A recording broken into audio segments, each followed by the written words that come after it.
चौधरी देवीलाल एक व्यक्ति नहीं, विचार थे। चौधरी देवीलाल एक आंदोलन का नाम था। चौधरी देवीलाल विपरीत परिस्थितियों में कभी हार नहीं मानने वाले दिग्गज किसान नेता थे, जिन्होंने हमेशा गांव, गरीब और किसान मजदूर की सेवा के अंदर अपनी राजनीति को हमेशा मुख्य केंद्र के रूप में रखा। चौधरी देवीलाल हमेशा किसान की, शोषित की, पीड़ित की, मजदूर की मदद के लिए हमेशा आगे रहते थे। चौधरी देवीलाल ने देश की आज़ादी से पहले, देश की आज़ादी के स्वतंत्रता संग्राम आंदोलन के अंदर भी अपनी अग्रिम भूमिका निभाई थी। उन्होंने विषम परिस्थितियों के अंदर एक स्वतंत्रता सेनानी के रूप में उन्होंने अपनी सेवाएं दी थी।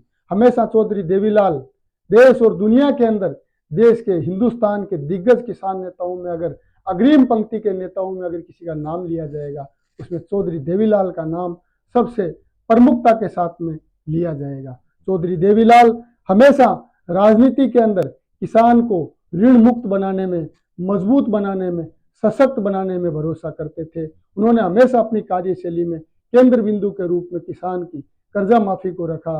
उन्होंने किसान को सुदृढ़ करने का काम किया। वे एक ऐसे राजनेता हुए जिन्होंने 1952 के अंदर पहली बार पंजाब विधानसभा के विधायक बन के उन्होंने अपने राजनीतिक जीवन की शुरुआत की थी।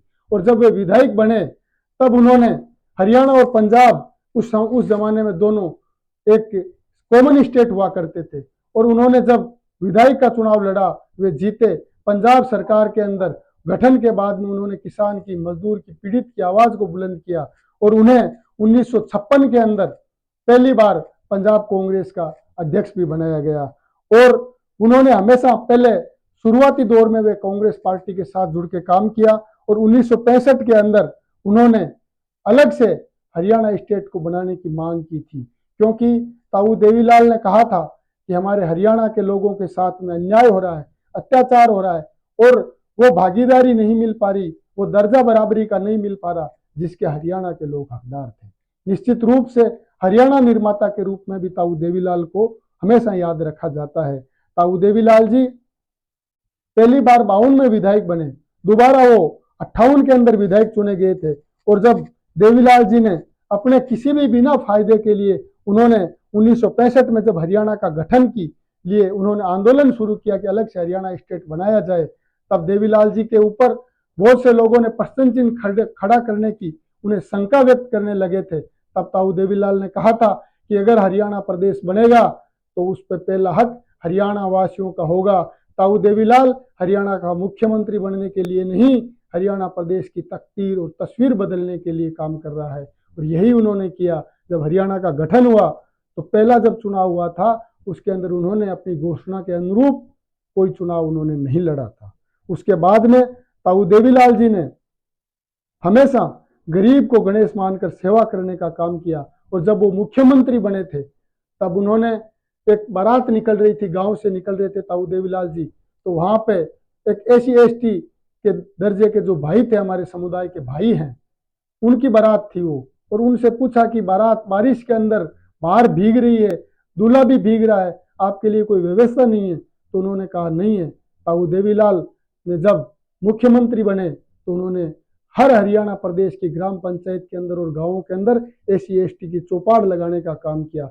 ऐसा ही एक किस्सा ताऊ देवीलाल जी के बारे में है। जब वो हरियाणा के मुख्यमंत्री बने तो एक बार वो ग्रामीण इलाके से जा रहे थे तो खेत में एक गर्भवती महिला काम कर रही थी, वो परेशान थी और उसकी हालात भी, स्वास्थ्य भी उसका ठीक नहीं था, फिर भी वो विषम परिस्थिति में काम कर रही थी।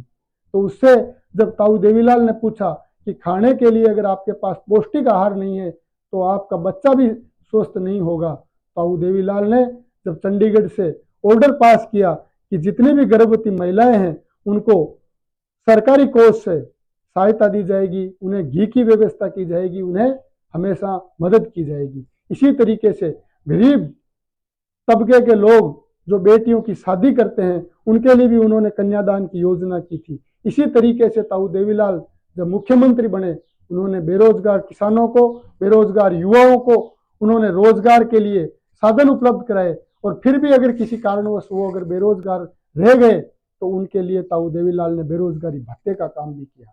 और सबसे बड़ा काम जो ताऊ देवीलाल को युग युगांतर तक याद रखा जाने वाला काम होगा, वो काम था किसानों की वृद्धावस्था पेंशन। जो बुजुर्ग 60 साल के हो गए उन्हें बुढ़ापा पेंशन के रूप में अगर ताऊ देवीलाल अगर वो योजना की शुरुआत नहीं करते तो आज भी ग्रामीण भारत के अंदर वृद्धा पेंशन योजना लागू नहीं होती। और वृद्धा पेंशन योजना लागू नहीं होती तो आज का जो वर्ग, जो किसान मजदूर जो तबके के लोग हैं, वो आज स्वाभिमान से अपनी जीवन यापन नहीं कर पाते। बहुत से लोगों को लगता है कि वृद्धा पेंशन से क्या फायदा है। फायदा बहुत है। किसान, गरीब, मजदूर वर्ग के लोग हमेशा उससे अपनी आजीविका चलाने का काम करते हैं, वो मजबूती से हमेशा रहने का काम करते हैं। इसी तरीके से एक वाक्य ताऊ देवीलाल के बारे में कहा गया है। वो वाक्य यह था कि जब उन्होंने चुनाव के अंदर घोषणा की थी कि अगर मैं हरियाणा के अंदर मुख्यमंत्री बना तो देश के किसान प्रदेश हरियाणा प्रदेश के किसानों का मैं कर्जा माफ करूंगा। उस जमाने के बड़े बड़े नेता, पढ़े लिखे लोग इस बात से वाकिफ थे कि ये कैसे संभव है, प्रश्न चिन्ह खड़ा कर रहे थे। तब ताऊ देवीलाल ने कहा था कि मैं एक ऐसा पर्चा लाऊंगा, फाइल लाऊंगा, चीफ सेक्रेटरी से मंगाऊंगा, उस पर लिखूंगा कर्जा माफ और नीचे दस्तखत कर दूंगा देवीलाल। और वो वाक्य उनका मील का पत्थर साबित हुआ। और जब वो हरियाणा प्रदेश के मुख्यमंत्री बने थे तब उन्होंने ये काम करके भी दिखाया था। ताऊ देवीलाल के बारे में कहावत है, जो बोला वो किया। इसीलिए कहावत चली थी, ताऊ लाल किले से बोलेगा और दाना दाना तोलेगा। लेकिन वो देश के प्रधानमंत्री तो नहीं बने, लेकिन ताऊ देवीलाल ने कहा था प्रधानमंत्री तो वीपी सिंह बनेगा, लेकिन किसान का एक एक दाना पूरा का पूरा मैं तोलूंगा। यही उन्होंने वाक्य था जो उन्होंने किया। जब वो मुख्यमंत्री बने, और वो जो कर्जा माफी की बात है, तो जब वे मुख्यमंत्री बने और उन्होंने अपने सेक्रेटरी से कहा कि अब कर्जा माफी का समय आ गया और किसान को कर्जा मुक्त करना है, तो सेक्रेटरी ने कहा कि यह कैसे संभव होगा। उन्होंने फाइल मंगवाई और उसके ऊपर लिखा देवीलाल, नीचे लिखा देवीलाल और ऊपर लिख दिया हरियाणा के समस्त किसानों का कर्जा माफ। और एक आदेश के अंदर पूरे देश का नहीं, हरियाणा प्रदेश का किसान उस जमाने में कर्ज मुक्त हो गया था। यह हमारे नेताओं की बड़ी खासियत रही है कि उनकी कथनी और करनी में कभी फर्क नहीं रहा। इसी तरीके से ताऊ देवीलाल ने जब संघर्ष का दौर शुरू किया था, वो दौर था 1971 में। उन्होंने कांग्रेस पार्टी को छोड़ के अपनी स्वयं की लोकदल पार्टी बनाई और उसके बाद उन्होंने दो चुनाव चौधरी बंसीलाल जी और चौधरी भजनलाल जी के खिलाफ भी लड़ा। और उसके बाद उन्होंने रोहड़ी से बाई इलेक्शन जीतकर उन्होंने हरियाणा की राजनीति के अंदर एक नया अध्याय लिखने का काम किया। उस जमाने की सरकार ने वो जो बाई इलेक्शन था उसे हराने के लिए ताऊ देवीलाल जी को तमाम षड्यंत्र और साजिशें रची थी, लेकिन वो हारे नहीं, वो जीते, क्योंकि वो जनता के नेता थे, जन जन की आवाज थे, जन जन को बुलंद करते थे। और उसके बाद में ताऊ देवीलाल जी 1975 में जब इंदिरा गांधी ने इमरजेंसी देश में लगाई थी तो उन्होंने 19 माह कारावास की सजा भी काटी थी। और जब कारावास की सजा पूरी होने के बाद में 1977 के अंदर उन्होंने जनता पार्टी की देश में सरकार बनाने में अपनी अग्रिम भूमिका निभाई थी। और जब जनता पार्टी की सरकार बनी थी, उसी समय जो मंडल कमीशन था उसका गठन कराने में ताऊ देवीलाल का सबसे बड़ा योगदान था। अगर मंडल कमीशन का इस देश में गठन नहीं होता तो मैं दावे के साथ कह सकता हूं कि देश के पिछड़ों को न्याय नहीं मिलता। यानी जो सामाजिक क्रांति है, सामाजिक अधिकार हैं, उसके अगर हक और अधिकार दिलाने का किसी शख्सियत को अगर श्रेय जाए तो उसमें चौधरी देवीलाल और चौधरी चरण सिंह का नाम हमेशा अग्रिम पंक्ति के अंदर लिया जाएगा। चौधरी देवीलाल जी के बारे में हमेशा कहा जाता है कि उन्होंने हमेशा राजनीति के अंदर नेताओं को बनाने का काम किया। देश के अंदर चाहे लालू यादव हो, चाहे मुलायम सिंह जी हो, चाहे अन्य नेता हो, उन सबको चौधरी चरण सिंह जी और चौधरी देवीलाल जी ने मजबूती देके उन्होंने मजबूत देश को नेतृत्व देने का काम भी किया था। मैं एक वाक्य आपको याद दिलाना चाहूंगा। 23 दिसंबर 1978 को दिल्ली में बोट क्लब पे किसान रैली का आयोजन हुआ था, जिसके अंदर लाखों लोग एकजुट हुए थे। और चौधरी चरण सिंह जी को जब मंत्रिमंडल से हटा दिया था तब ताऊ देवीलाल जी और उनके सहयोगियों ने कहा था कि चौधरी साहब, देश का जवान और किसान आपकी तरफ देख रहा है और एक बड़ी रैली आपके जन्मदिन के ऊपर जलसा करते हैं। और उस जलसे के अंदर ताऊ देवीलाल ने हरियाणा प्रदेश की ओर से सबसे ज्यादा सहयोग करते हुए उन्हें 77 लाख रुपए की थैली भी भेंट करके देश के अंदर एक संदेश दिया कि किसान राजनीति का सतर्क उदयमान सितारा हमेशा दलगत राजनीति से ऊपर उठ के एक दूसरे की मदद की भावनाओं से हम आगे बढ़ेंगे। इसी तरीके से वो रैली एक देश की नहीं दुनिया की नज़रों के अंदर सबसे बड़ी रैलियों में से उसका नाम था। चौधरी देवीलाल का जीवन संघर्ष जब हम पढ़ते हैं तो हमें लगता है कि चौधरी देवीलाल का जीवन हमेशा गरीब, मजदूर, पीड़ित, शोषित वर्ग के संघर्ष के लिए ही एक बना था। चौधरी देवीलाल, जब एक वाक्य में किसानों के रूप में आपको बताना चाहूँगा, जब चौधरी देवीलाल केंद्र में मंत्री थे और कृषि मंत्री के रूप में काम कर रहे थे, तो जो किसानों को जो फ्री बीज मिलता था मुफ्त के अंदर, वो बीज, उच्च क्वालिटी का बीज जो आईसीआर के माध्यम से बंटता है, वो बीज चौधरी देवीलाल ने कहा कि वहां आने में लोगों को ये सुविधा होती है, मेरी कोठी से इसकी शुरुआत करो। जो भी किसान उनकी कोठी पे आता था, बीज उनको उच्च क्वालिटी का देके वो हमेशा किसान को कहते थे कि उन्नत खेती करो, मजबूती से अच्छी अच्छी फसलें पैदावार पैदा करो, ताकि आपको खेती घाटे का धंधा नहीं रह के मुनाफे का धंधा बने। इसीलिए एक वाक्य बना, जब किसान आए और चौधरी देवीलाल जी कोठी पे नहीं थे तो एक वाक्य बना, जब उन्होंने बीज के बारे में किसानों ने पूछा तो उनके सेक्रेटरी ने कहा कि यहाँ बीज खत्म हो गया, आप आईसीआर से लेके आ जाइए। और जब वो आईसीआर किसान गए, वहां से बीज लेके वापस वो कोठी पे आए चौधरी देवीलाल जी के, तो उन्होंने देवीलाल जी से बात की। तो देवीलाल जी ने पूछा कि बीज मिला कि नहीं, तो बोला जी हमें बीज आईसीआर से लेके आना पड़ा। तो उन्होंने सख्त लहजे में अपने सेक्रेटरी को बुलाया, बोला कि दिल्ली के अंदर आईसीआर के अंदर बीज है और मेरी कोठी पे उपलब्ध नहीं है, इसकी सजा मैं आपको दूंगा। उन्होंने सेक्रेटरी से कहा कि इन किसानों का जितना किराया मेरी कोठी से आईसीआर जाने का लगा, आने का लगा, वो तो आप सजा के रूप में देंगे, इनका भुगतान किसानों को करेंगे। और दूसरी सजा आपको यह है कि इन किसानों को मेरी कोठी से बस अड्डे तक से सामान भिजवाने की व्यवस्था भी आपको करनी है। आज की राजनीति के अंदर ऐसा उदाहरण बहुत कम नहीं, देखने को मिलता ही नहीं है। ये काम चौधरी देवीलाल ने इसीलिए किए थे कि वो गरीब, मजदूर, पीड़ित, शोषित की मदद करना उनकी राजनीति का प्रमुख ध्येय था।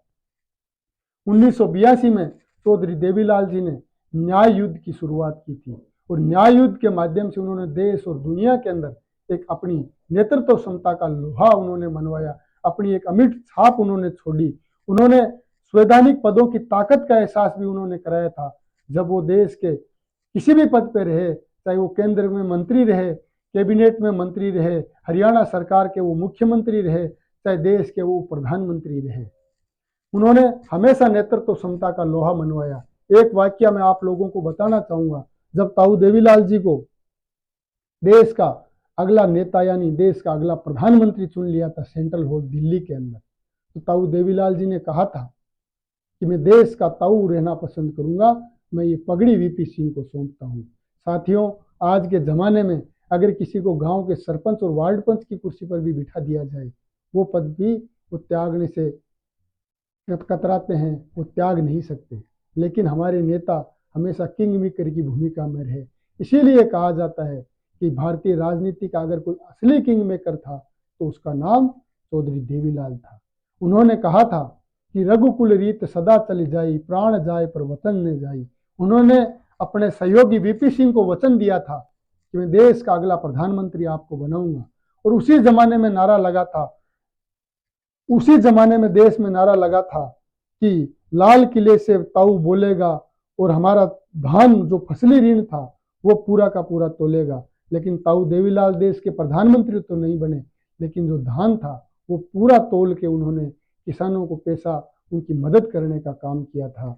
और ताऊ देवीलाल जी की एक और खासियत रही कि उन्होंने कभी भी क्षेत्रवाद की राजनीति नहीं की। उनके फॉलोवर्स बिहार में मिल जाएंगे, उनके फॉलोवर्स उत्तर प्रदेश में मिल जाएंगे, उनके फॉलोवर्स चंडीगढ़ में मिल जाएंगे, उनके फॉलोवर्स पंजाब, जम्मू कश्मीर में मिल जाएंगे, उनको फॉलोवर्स राजस्थान में मिल जाएंगे। और इसी का उदाहरण एक देखने को मिला जब ताऊ देवीलाल जी ने चुनाव खुद के एक क्षेत्र तक सीमित रह के चुनाव नहीं लड़े। और ये देश का मैं मानता हूँ ताऊ देवीलाल जी का पहला परिवार है जिन्होंने एक इलाके से नहीं, संपूर्ण देश के विभिन्न कोनों से उन्होंने चुनाव लड़ा।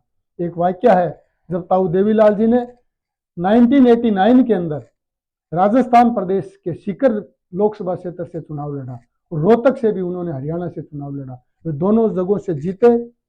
और उसके बाद में उन्होंने सीकर से वो सांसद रहे, देश के प्रधानमंत्री भी वे बने। उन्होंने गरीब, मजदूर, पीड़ित, शोषित की मदद की। वे भारतीय राजनीति के अंदर हमेशा किंग मेकर की भूमिका में रहे।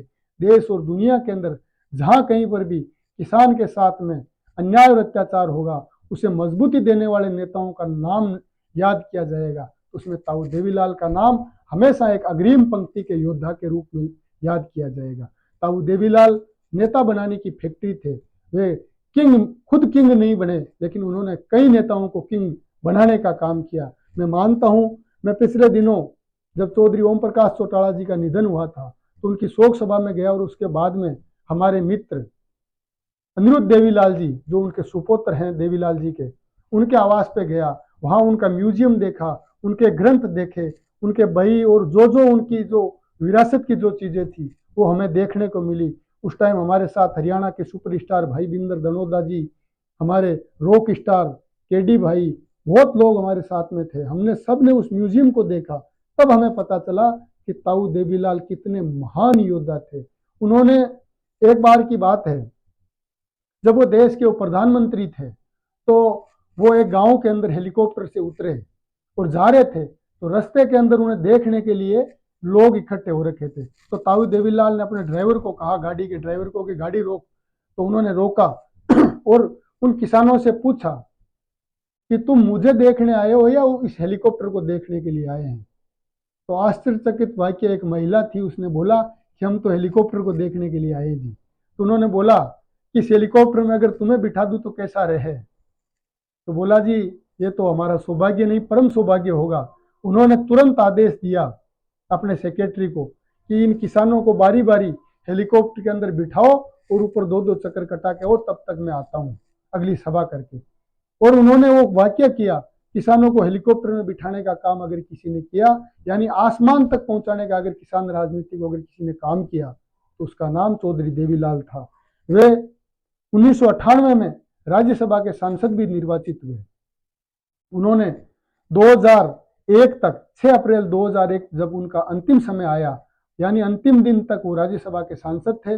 और राज्यसभा के सांसद के बाद में उन्होंने 6 अप्रैल को दिल्ली के अंदर अपनी जब अंतिम सांस ली, तो उसके बाद में उनका अंतिम संस्कार यमुना जी के घाट, यानी गंगा यमुना सरस्वती, जो हमारे देश के अंदर पवित्र स्थल माने जाते हैं, नदियां मानी जाती है, जो दिल्ली के अंदर यमुना नदी निकलती है, और जहां प्रदेश के बड़े बड़े योद्धाओं के स्मारक है, महात्मा गांधी से लेकर इंदिरा गांधी तक के, चौधरी चरण सिंह जी के स्मारक, उन्हीं के पास में उनका अंतिम संस्कार किया गया। और उस अंत्येष्टि स्थल का नाम, आज भी उस स्मारक का नाम संघर्ष स्थल है। वो सच में संघर्ष के पुरोधा थे। आज भी अगर कोई उन्हें नमन करता है, उनके इतिहास को पढ़ता है, तो उनके संघर्ष को याद करता है, तो यही कहेंगे कि उनका नाम एक युग पुरुष के रूप में, युग दृष्टा के रूप में, भारतीय राजनीति के किंग मेकर के रूप में उनका नाम लिया जाएगा। उनकी समाधि के ऊपर हमें भी 1-2 बार फूल चढ़ाने का, पुष्प अर्पित करने का मौका मिला। मैं हमेशा एक चीज कहता हूँ, भारतीय राजनीति के अंदर किसान राजनीति हमेशा हावी रही है, लेकिन आज के इस दौर में भारतीय राजनीति में किसान राजनीति का दौर एक संक्रमण काल का दौर है।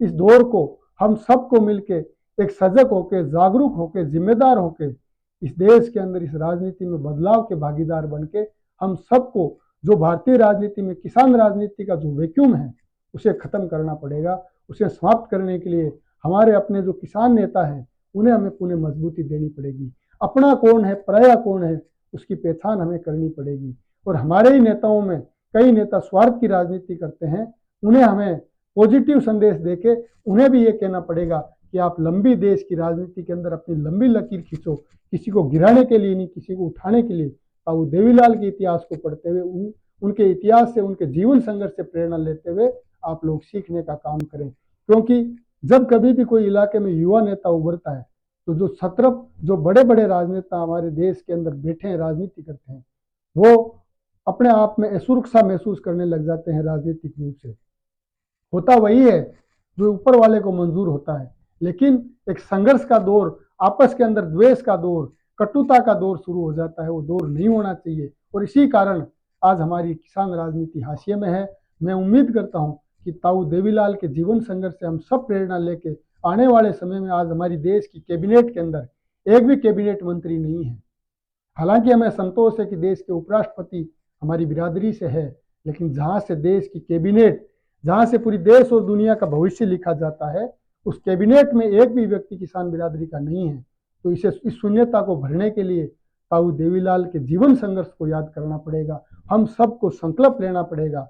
जब कभी भी किसान समाज की बात आएगी, हम सब लोग दलगत राजनीति से ऊपर उठ के आपसी भाईचारे की बुनियाद को मजबूत करते हुए हम सब आगे बढ़ेंगे। यही चौधरी देवीलाल को सच्ची श्रद्धांजलि होगी।